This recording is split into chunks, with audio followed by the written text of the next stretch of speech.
बिस्मिल्लाहिर्रहमानिर्रहीम, अस्सलाम वालेकुम। आप उसामा गाज़ी यूट्यूब चैनल देख रहे हैं जो आपके ताउन से चल रहा है। ख्वाजा आसिफ मुस्लिम लीग नून के सीनियर तरीन रहनुमाओं में से हैं और उन्होंने ऐलान कर दिया है कि मुस्लिम लीग नून के MNAs जिनकी तादाद 84 है वो इस्तीफ़े दे देंगे और ये सेनेट इलेक्शन से पहले पहले इस्तीफ़े दे दिए जाएंगे। मार्च से पहले पहले इस्तीफ़े तैयार हैं और ख्वाजा आसिफ ने इसका बाकायदा ऐलान कर दिया है। मीडिया से बात की है उन्होंने और कहा है कि 84 MNA वो इस्तीफ़े दे देंगे और वो नवाज़ शरीफ साहब के साथ खड़े हैं। बस मियाँ नवाज़ शरीफ साहब जो ही कहेंगे 84 के 84 इस्तीफ़े दे दिए जाएंगे। और फिर ख्वाजा आसिफ साहब ने ये दावा किया है, एक तरह से उनकी धमकी है हुकूमत के लिए कि फिर इलेक्शन करवा के दिखाओ सेनेट के, क्योंकि ये भी बहुत बात कही जा रही है कि ये सब कुछ जो हो रहा है जल्द से जुलूस, असल में ये सेनेट इलेक्शन रुकवाने के लिए है या सेनेट इलेक्शन से पहले पहले एक आखिरी जोर लगाना है इमरान खान साहब को रस्ते से हटाने के लिए, उनकी हुकूमत गिराने के लिए। क्योंकि अगर सेनेट में इलेक्शन हो जाते हैं और फिर तहरीक इंसाफ की मेजॉरिटी आ जाती है तो फिर बहुत मुश्किल हो जाएगा अपोजिशन के लिए कि वो हुकूमत पर दबाव डाले, या जिस तरह इमरान खान साहब कहते हैं जी ब्लैकमेलिंग की जाती है और NRO मांगते हैं, वो सारी सूरत हाल नहीं रहेगी। जैसे कि आपने FATF की लेजिस्लेशन के हवाले से देखा, कानून साजी के हवाले से देखा, कई जगहों पर ऑर्डिनेंस लाना पड़ता है और सदारती ऑर्डिनेंस का सहारा लेना पड़ता है क्योंकि कानून साजी नहीं हो पाती। तो फिर ये मामला हुकूमत के लिए बड़ा आसान हो जाएगा कि वो फिर कानून साजी कर सकेगी, कौमी असम्बली में भी उसके पास मेजॉरिटी आ जाएगी और फिर सेनेट में भी। तो ख्वाजा आसिफ साहब ने अब ये दावा कर दिया है कि करके दिखाओ, सेनेट इलेक्शन करोगे किस तरह। लेकिन ख्वाजा आसिफ साहब का बयान अपनी जगह, और फिर मियाँ नवाज शरीफ साहब हलफ ले चुके हैं सब लोगों से कि जी मेरा साथ दो, के जिनमें MNA, MPAs और टिकट होल्डर्स शामिल हैं, पार्लियामेंटेरियंस शामिल हैं, उनसे ये हलफ लिया जा रहा है। लेकिन इनसाइड स्टोरी ये भी है, अंदर की खबर ये भी है कि एक और लीडर मुस्लिम लीग नून के नाम न जाहिर करने की शर्त पर कहते हैं कि अभी वो वक्त बहुत दूर है, अभी वो वक्त नहीं आया, जब आएगा तो फिर देखेंगे। और यानी अभी तो ये कहिए कि अभी कप होंठों से दूर है, जब वो होंठों तक पहुंचेगा तो पता चलेगा, जब वक्त आएगा तो पता लगेगा ये 84 के 84 इस्तीफ़ा देते हैं ये MNAs या नहीं। मगर एक चीज़ अभी पक्की सामने है कि जमीयत उलमा इस्लाम फजलुर रहमान साहब की तरफ से और पाकिस्तान पीपल्स पार्टी की तरफ से इस तरह का अभी कोई ऐलान सामने नहीं आया। जो मुश्तरका एलामिया भी था APC का, जिसमें मियाँ नवाज शरीफ साहब ने मशहूर ज़माना तकरीर कर डाली और उसके बाद फिर उनकी तकरीर को बैन करना पड़ गया, तो उसमें भी ये था कि वक्त आने पर यह ऑप्शन भी देखा जा सकता है इस्तीफ़ों का भी, तो उसमें ये वाज़ेह नहीं था। तो अब नून लीग की तरफ से तो ऐलान हो गया 84 इस्तीफ़े, यानी तमाम के तमाम MNAs उनके इस्तीफ़े देने के लिए तैयार हैं, उन्होंने ऐलान कर दिया है। लेकिन GIFA और पाकिस्तान पीपल्स पार्टी इस पर खामोश हैं। तो बाज़ाहिर ये लग रहा है कि उनकी तरफ से ऐसा कोई प्लान नहीं है, वरना मिलकर ये ऐलान हो जाता। ख्वाजा आसिफ साहब से जब ये बात पूछी गई तो वो कहते हैं कि जी जो भी फैसले होंगे फिर PDM, पाकिस्तान डेमोक्रेटिक मूवमेंट, जिसमें ये सब जमातें शामिल हैं, उसके प्लेटफॉर्म से मुत्तहिद होकर किए जाएंगे। अब आते हैं हम एक और बड़ी खबर की तरफ। अंदर की खबर है जो इस खाकसार तक अल्हम्दुलिल्लाह पहुंच गई और वो मैं आपसे शेयर कर रहा हूँ। मरियम नवाज साहिबा की गिरफ्तारी का इम्कान है और खौफ है मुस्लिम लीग नून में कि मरीम साहिबा को किसी भी वक्त गिरफ़्तार किया जा सकता है। अब ये मेरी पेशगोई सिर्फ नहीं है, मुस्लिम लीग नून मरीम नवाज साहिबा ख़ुद इस खदशे का शिकार हैं और उनको ये ख़तरा है कि उनको किसी भी वक्त गिरफ़्तार किया जा सकता है। अब इसके लिए एक फ़ोर्स बना दी गई है। फ़ोर्स, नून लीग को एतराज़ ज़रूर है कि इसको फ़ोर्स का नाम ना दिया जाए, और ये मंगल के रोज़ इजलास हुआ है। सायरा अफजल तारड़ साहिबा ने इसकी सदारत की है। इसमें तमाम लाहौर डिस्ट्रिक्ट के MNAs, MPAs, टिकट होल्डर्स सबको बुलाया गया था। जो नहीं आया उसने रिप्रेजेंटेटिव भेजा अपना, और अगर कोई बिल्कुल ही गैर हाजिर रहा तो उससे पूछ हो रही है कि भाई क्यों नहीं आए। अच्छा, अब टास्क ये दिया गया है कि हर MNA, MPA कम से कम 200 लोगों को रजिस्टर करवाए, 200 लोगों को जो ऑन कॉल यानी फ़ोन करते ही अवेलेबल होंगे, फ़ौरन पहुँचेंगे और कोई डिले नहीं होगा। अब ये तकरीबन 6000 लोगों की लिस्ट तैयार कर ली गई है, उनको रजिस्टर कर लिया गया है 6000, और इनको अब तैयार कर दिया गया है। इनको ऑर्डर्स जारी कर दिए गए हैं कि जो ही मरीम नवाज साहिबा की गिरफ्तारी होगी तो अब बाकी भी शहरों में है उनसे भी राबते हैं, मगर लाहौर डिस्ट्रिक्ट्स के करीब होंगे तो फौरी तौर पर उन्होंने पहुंचना है और रद्द-ए-अमल, शदीद तरीन रद्द-ए-अमल दिखाना है। अब जिस तरह से ये लोग रजिस्टर किए गए हैं, MNA MPAs, तो वो फिर एक हल्का समझ लें 600 लोग बन जाएंगे, और ये कुल तकरीबन कहा जा रहा है 6,000 लोग हैं जिनको हर सूरत फ़ौरन आना होगा। तो ये एक बड़ी तादाद है जब ये चार्ज होगी, जिसको फोर्स का नाम दिया जा रहा है। अलबत्ता मुस्लिम लीग नून को इस चीज़ पर एतराज़ है। उनके एक सीनियर रहनुमा ने, जो उसमें मौजूद भी थे इस मीटिंग में और इस फोर्स बनाने की मजलिस में, तकरीब में, इजलास में, वो ये कह रहे हैं जी इसको फोर्स का नाम ना दिया जाए, वर्कर्स हैं। लेकिन बहरहाल इसको कहा फोर्स ही जा रहा है, ऑन कॉल फोर्स, फ़ोन पर जो फोर्स, जो ताकत अवेलेबल होगी।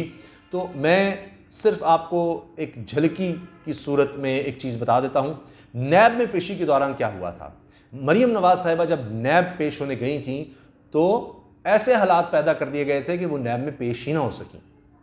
पथराव हुआ, गाड़ियाँ नज़र आईं, उनमें पॉलीथीन बैग्स थे, पूरी तैयारी के साथ पत्थर लाए गए थे, ख़ास मकदार में थे और बड़े ख़ास साइज़ के, यानी ढूंढ ढूंढ के पत्थर लाए गए थे और बड़ा शदीद पथराव हुआ था। मरीम साहिबा ने तो यहाँ तक कह दिया कि उन पर लेज़र से हमला भी हुआ था, उन पर गाड़ी पर भी पत्थर फेंका गया और फिर कहा गया कि जी फोरेंसिक एक्सपर्ट से इसका जायज़ा लिया जाएगा, ये कातिलाना हमला था। तो उसके बाद वो फिर बात वहीं ख़त्म हो गई। नैब ने कहा जी आप आएँ ही ना, और उसके बाद फिर ये तो मामला बिगड़ता नज़र आया कि लॉ एंड ऑर्डर की सिचुएशन बड़ी हो सकती है। उस पर फिर इंसदाद दहशतगर्दी के पर्चे भी हुए थे। तो बहरहाल वो अपनी जगह चल रहे हैं, लेकिन ये फोर्स बड़ी ख़तरनाक हो सकती है और ये बड़ी तेज़ी से इकट्ठी हो जाएगी और ये नैब में पेशी में जो लोग थे उससे बहुत बड़ी तादाद होगी। तो इसी से आप अंदाज़ा लगा लें कि मुस्लिम लीग नून को, मरीम नवाज साहिबा को इस चीज़ का अंदाज़ा है, ख़ुद वो इस चीज़ से आगाह हैं और बता रही हैं, छुपा नहीं रही। उनको ये इतलात हैं कि किसी भी वक्त उनको गिरफ़्तार किया जा सकता है। अब वो ख़ुद कह चुकी हैं कि मियां नवाज शरीफ साहब ने कहा है कि बैग तैयार रखो, सीना तान कर तुमने गिरफ़्तारी देनी है, डरना नहीं है। अब ये बात भी हो गई। अच्छा, एक चीज़ और, अब एक तरफ ये तैयारियां हैं, ज़ाहिर है रिपोर्ट्स इमरान खान साहब को, वज़ीर-ए-आज़म पाकिस्तान को मिलती होंगी कि ये इस तरह की फ़ोर्स तैयार हो रही है, इस्तीफ़ों की बात हो रही है। तो मियां नवाज शरीफ साहब की तरफ से जो एग्रेसिव एटीट्यूड दिखाया जा रहा है, उसके जवाब में इमरान खान साहब ने भी अब जारहाना अंदाज़ अपना लिया है और बहुत ही जारहाना लगे कि जिस तरह वो जब अपोजिशन में होते थे, कंटेनर वाले दौर में होते थे, वो अंदाज़ नज़र आया आज वज़ीर-ए-आज़म इमरान खान का। और उन्होंने बहुत शदीद अल्फाज में तनकीद की और ऐसे मौजू भी छेड़ दिए जो लगता था कि शायद वो कभी नहीं छेड़ेंगे। मिसाल के तौर पर फ़िलहाल चौधरी का उन्होंने जिक्र कर दिया कि जी रात के 3 बजे कौन सी तंजीम साजी होती है, ये इनकी अखलाकियात है और इस तरह की बात उन्होंने कही। साथ ही साथ उन्होंने ISI के बारे में बात कही कि ISI इसलिए बुरी लगती है नवाज शरीफ को, अपोजिशन को, PDM को, चूँकि ये इनको मनी लॉन्ड्रिंग से रोकती है, पकड़ लेती है। वो पाकिस्तान की बेहतरीन एजेंसी नहीं, दुनिया की सबसे अच्छी एजेंसी है और वो ज़ाहिर है कि मनी लॉन्ड्रिंग से मुल्क को, मुल्क की सालमियत को, इसको नुकसान होता है। तो उन्होंने कहा कि भाई मेरे ताल्लुकात इसलिए अच्छे हैं फ़ौज से कि मेरा कुछ बाहर उस तरह नहीं है, ना मुझे पैसा बनाना है, ना मैंने पैसा बाहर ले जाना है। तो इनको यही मसला होता है। ज़ेरुल इस्लाम से भी इसी बात पर हुआ कि जी हमें हमारी बातों का इनको पता होता है। तो ये ISI को भी बाकी इदारों की तरह काबू करना चाहते हैं और वो ग़ुलाम नहीं बनते, तो इसलिए ये इनके ख़िलाफ़ हैं।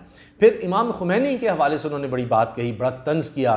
चूँकि पहले मरीम साहिबा का ये सोशल मीडिया पर बयान चलता रहा कि मियां नवाज शरीफ साहब को मुखातिब करके मरीम साहिबा ने कहा कि जी अब आप लीडर नहीं, कायद नहीं, ये बहुत छोटे लफ्ज़ हैं अब आपके लिए, कायद और लीडर कहना, अब आप इमाम हैं और इमाम का लफ्ज़ होना चाहिए आपके लिए। तो फिर ये बात चलते चलते एक प्रोग्राम में भी आ गई और जो तर्जुमान हैं नवाज शरीफ साहब के, मरीम साहिबा के, मोहम्मद ज़ुबैर नए नए तर्जुमान बने हैं, वही जो मुलाकातें भी करते रहे इनकी खातिर, तो उन्होंने भी एक प्रोग्राम में ये कह दिया कि जी हाँ क्यों नहीं।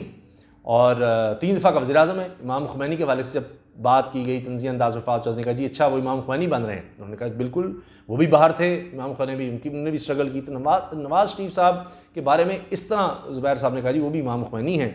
तो उनकी बड़ी स्ट्रगल थी ईरान में, ईरानी रेवोल्यूशन में।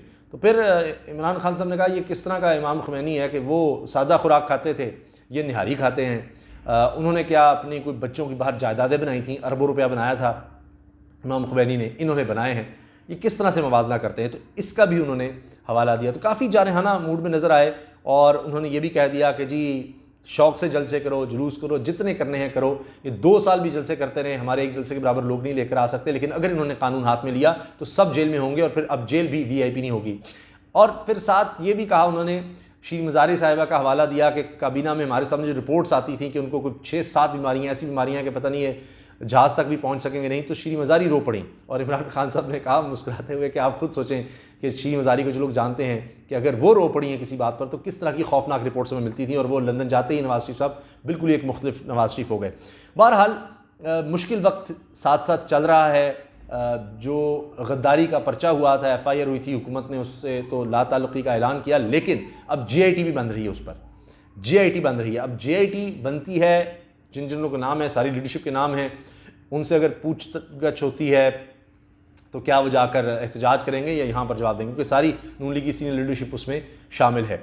नवाज़ शरीफ साहब के ख़िलाफ़ एक चीज़ ये हुई है कि जो भी वतन से मोहब्बत रखता हो या उसको अपने वतन की बड़ी परवाह हो और उसके लिए इज़्ज़त का बाइस हो, उसके हवाले से एक बहुत बड़ा धचका है कि नवाज़ शरीफ साहब के ख़िलाफ़ शनाख्ती कार्ड और पासपोर्ट मनसूख करने की कार्रवाई का आगाज़ हो गया है। नैब ने इस हवाले से लिख दिया है। ये ऐसी है कि कोई मुल्क किसी से शहरियत छीन ले कि तुम हमारे शहरी ही नहीं, तुम्हारा इस मुल्क से कोई लेना देना ही नहीं, तो ये बड़ी ख़तरनाक चीज़ होती है।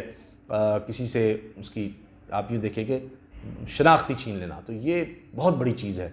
लेकिन बहरहाल मियां नवाज़ शरीफ साहब तो लंदन में हैं, लंदन की हुकूमत ने उनको वापस भेजने से या वापस करने से इनकार ही कर दिया है, तो अब तो वो लंदन से नहीं आने वाले और वाज़े वो कर चुके हैं। इलाज उनका कोई अभी तक भी नहीं पता चल रहा, कब होगा, किस तरह होगा। वबा का वो कहते हैं, लेकिन मास्क के बगैर तमाम लोगों से मिलते जुलते, रिपोर्टर से बात करते और लीडरशिप के दरमियान नज़र आते हैं, चलते फिरते हैं, बड़े हशाश बिशाश हैं। बहरहाल पाकिस्तान पीपल्स पार्टी ने चूँकि इस्तीफ़ों की बात भी नहीं की, तो अब तक खदशात का इजहार किया जा रहा है कि PDM में से पहले पीपल्स पार्टी निकलेगी और उस तरह आगे नहीं आएगी। अग्रेसिव होंगे फजलुर रहमान साहब और नून लीग, और अब ये लग रहा है कि सिर्फ नून लीग ही अग्रेसिव रह जाएगी और पीछे से कई नून लीग के भी लोग निकलेंगे। और फिर फजलुर रहमान साहब भी उस तरह नहीं अग्रेसिव नज़र आ रहे, उन्होंने भी अपना बयानिया थोड़ा सा बदला है, चूँकि फजलुर रहमान साहब कह रहे हैं कि जी फ़ौज के ख़िलाफ़ ना हम हैं ना नून लीग है, लेकिन नवाज़ शरीफ साहब हर जगह फ़ौज का जिक्र ज़रूर करते हैं, फ़ौज के ख़िलाफ़ ज़रूर बोलते हैं। तो पीपल्स पार्टी का मैं अर्ज़ करना चाह रहा हूँ आखिर में कि इमरान खान साहब ने गवर्नर सिंध को हिदायत कर दी है कि जो जज़ीरों का मामला है सिंध में, सिंध की साली पट्टी पर, उसको फ़ाहम व तफ़हीम से सिंध हुकूमत के साथ मिलकर हल किया जाए। तो इसका मतलब यह है कि उनके लिए तो साथ चलने का हो रहा है। तो पीपल्स पार्टी की तरफ से भी इशारे मिल रहे हैं कि वो उस तरह का एहतजाज नहीं करेंगे, उस तरह से साथ नहीं होंगे। अभी फजलुर रहमान साहब और मरीम साहब की भी जो मुलाकात हुई है उसमें भी आप देखें तो पीपल्स पार्टी का स्टांस उस तरह इतना ख़तरनाक नज़र नहीं आ रहा, इतना अग्रेसिव नज़र नहीं आ रहा। तो ये आने वाले दिनों में ये जो डिवीज़न है पाकिस्तान डेमोक्रेटिक मूवमेंट में, ये बड़ी वाज़ेह होती चली जाएगी जब प्रेशर आएगा। चूँकि मैंने आपको बता दिया है कि मरीम साहिबा ख़ुद इस चीज़ का इजहार कर रही हैं कि वो गिरफ़्तार होने वाली हैं और उसके लिए उन्होंने फ़ोर्स तैयार कर ली है। तो अल्लाह करे कि कोई इतनी ज़्यादा लॉ एंड ऑर्डर की सिचुएशन ना पैदा हो, अल्लाह ताला पाकिस्तान को अपने हिफ्ज़-ओ-मान में रखे। बहरहाल ये ख़तरनाक सूरत हाल हो सकती है 6000 लोगों की इस तरह की एक फ़ोर्स बनाना। इजाज़त दीजिए, अल्लाह हाफ़िज़। पाकिस्तान ज़िंदाबाद।